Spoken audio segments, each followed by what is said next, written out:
Bakit habang na ito? Ayaw yan.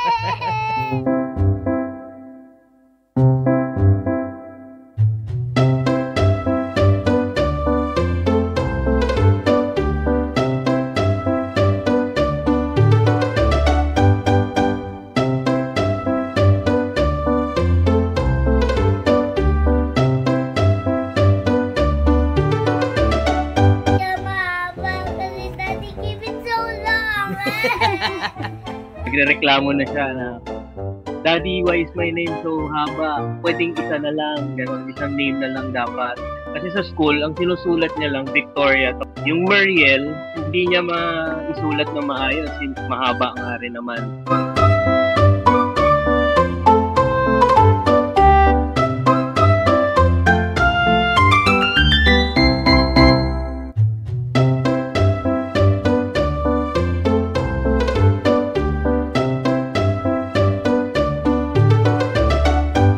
Dapat isa lang.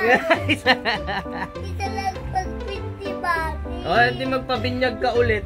So, yung advice kasi nung teacher niya is mag-practice ng name niya dahil hirap siyang magsulat. Yung mami niya nag-print out ng iti-trace mo na dotted lines ng name niya. Tapos, kada day, kailangan ma-complete niya yung isang papel.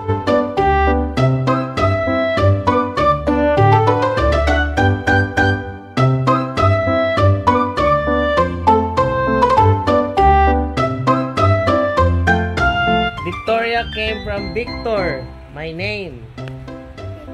And Mariel came from Mommy. Mommy Mariel. Ginawa lang naming Mariel.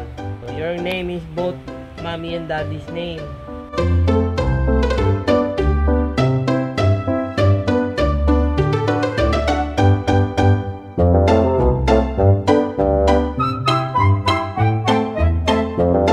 Siguro sa una lang naman mahihirapan yung bata. Hence, nursery pa lang or bago pa lang siya nagsusulat. Kasi once na makapag-practice na siya, malaman niya na paano, magiging okay na po yan.